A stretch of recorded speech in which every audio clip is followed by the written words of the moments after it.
Hello and welcome to Truckers World for another video. Hope you're all doing well out there.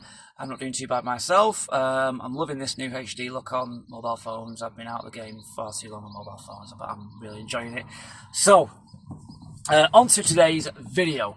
We're going to carry on the string of videos doing Class 1 training. Okay, we're going to be moving on to day 3. Remember, these videos are all recorded after the events. Okay, so that's why I'm back in the wagon. Class 2 at the minute. So on day 1, just a quick recap for those guys who've not seen these videos. I am a Class C driver. I've been driving for just over a year.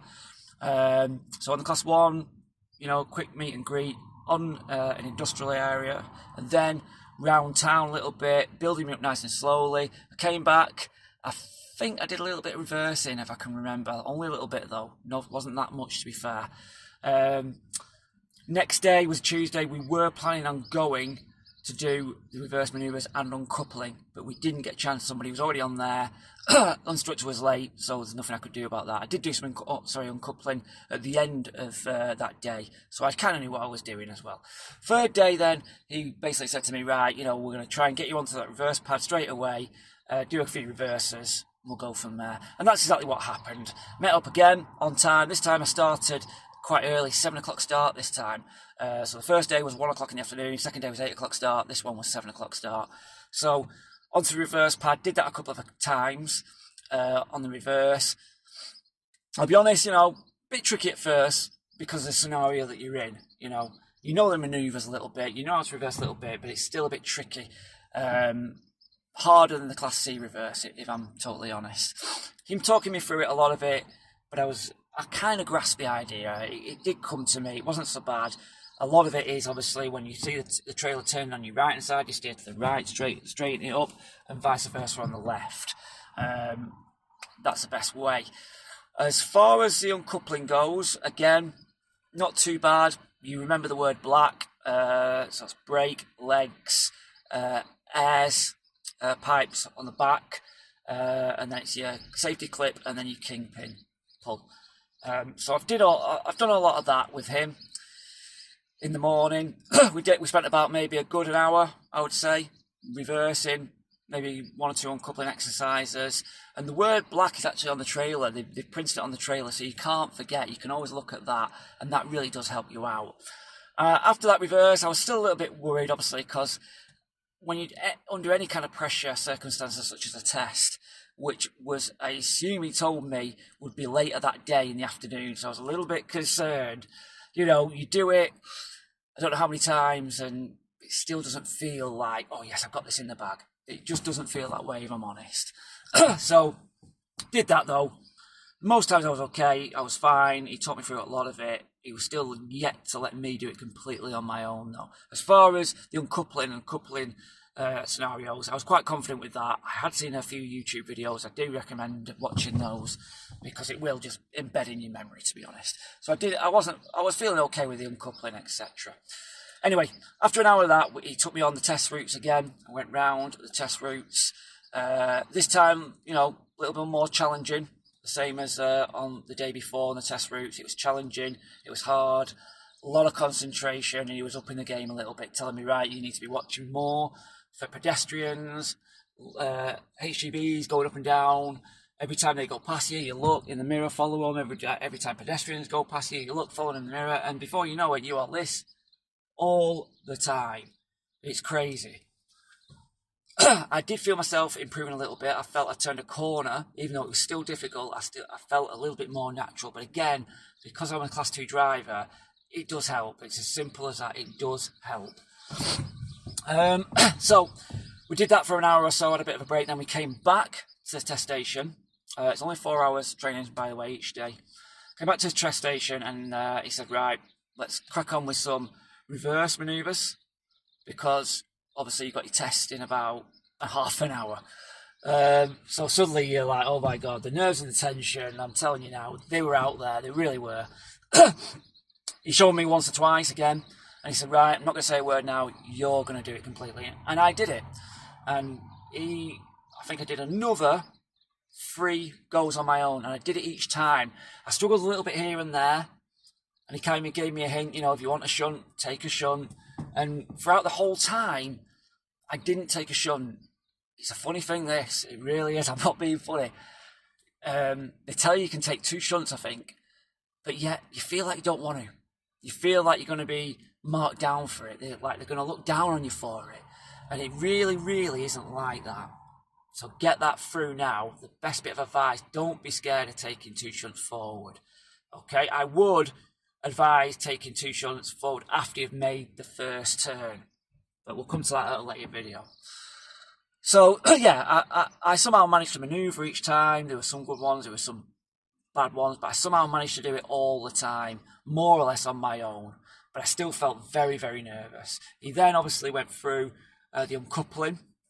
And one of the times on Monday, I forgot to do what's called a tug test. Once you clip in, you're meant to just, make sure it's clipped in by accelerating forward a little bit, making sure nothing moves. Sometimes that's easy thing to forget. But overall, I was quite confident with that. And again, just simple stuff, where you're moving forward with your tractor unit, your cab, and then you reversing back to line it up. It is fairly easy. I'm not going to, but there's times where you can get a little bit confused. Am I in line enough? That kind of thing, So that tension was still there. It was still there. So anyway, after we did a couple of goals, he kept on reassuring me, you'll be fine, don't worry about it. Even if you do fail, we can do it again tomorrow. It's fine. You've got this. And one thing he did say as well, and I raised this with him, and I said, every time you do the reverse manoeuvres, no one reverse manoeuvre is the same. They're all different. And he said that's exactly right. If you had wheels painted, every time you went back, they'd be all over the show, because every time you do it, it's always different, which is absolutely spot on. It's never the same. And that's what worries you, because obviously you just don't know what the next reverse is going to be like. So we had the test booked in. He said it was going to be about maybe 20 minutes or so. But luck would have it, he was a little bit late. Now, the test guy was another instructor from the same driving school, okay? So I'd seen him before, fine man, all that kind of stuff. But he was late, and I was worried, and the tension and the nerves were just non-stop. I must have waited about a good 25 minutes for him to turn up. That's not his fault, it's traffic, it's fine, but it was there. And when he did finally come, he then went into the office to do a load of paperwork, etc., etc. And there was another 10 minutes waiting. I was like, blimey. So my nerves were way up there, a lot of tension. I tried relaxing the best I could, but, we were going over time at this rate. I was probably due home. Anyway, he comes out, and it's quite formal from that point on. And he explains what you have to do. My instructor told me, don't listen, because you know what you're doing. It's all kind of going through all the motions, so you can sign a declaration to know what you're talking about. So there's no comeback, you understand. But basically said, don't look at it, don't listen, because it might just a little bit confuse you, might put you off a little bit. And that's what I did. I just scanned through the document, looking a bit worried. But other than that, signed my name, etc., etc., and then that was it. So, went on the manoeuvre, reverse manoeuvre, and I began. I was quite confident. I knew what I was doing once I got on the road. I thought, I'm going to take my time, really took my time. And that's another thing you should do, just really slowly. There's no time limit, within reason. But as I went round, did my first turn, and I started pulling it back away, I thought, I'm not on here. I'm well off course. So I had to then turn again and come back again. And I thought, I still can't see that cone on my right-hand side, the first one that you're meant to come across. And at this point, I was worried, because I thought, I've got no option now but to turn again. But I couldn't see the cone. So for a few seconds, I thought, I'm going to hit this. I can't see it. I'm just going to have to do best guess. And that's what I did. Fortunately, I got through it. I started straightening up, but I felt I was a little bit too close to the other cones. And I was in two minds, and I thought I could try and steer it back a little bit more, straighten up, do this kind of thing. And again, that pride comes into it, and you're thinking, I don't want to take a shunt. They'll look down on me. And I thought, you know what? I'm taking a shunt. That's it. It came to me, I thought that was it. So I took a shunt forwards, just the one.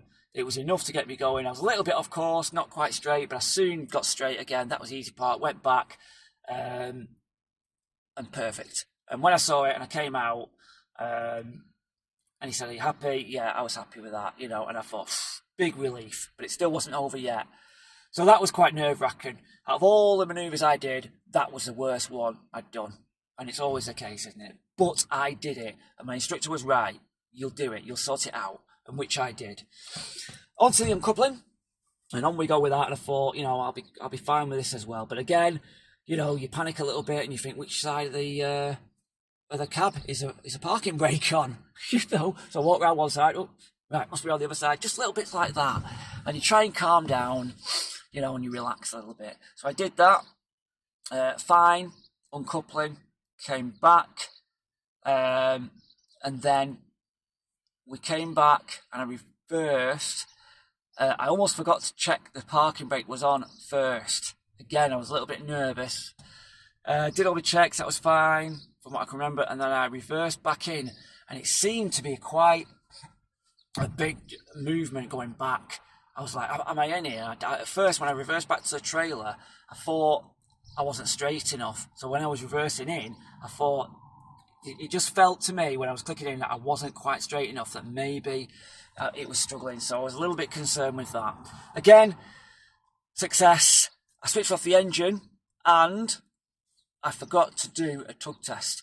Fortunately, before I got out of the cab, I just remembered, so I switched the engine back on again and did the tug test. Done it 1,000 times, but nerves take over.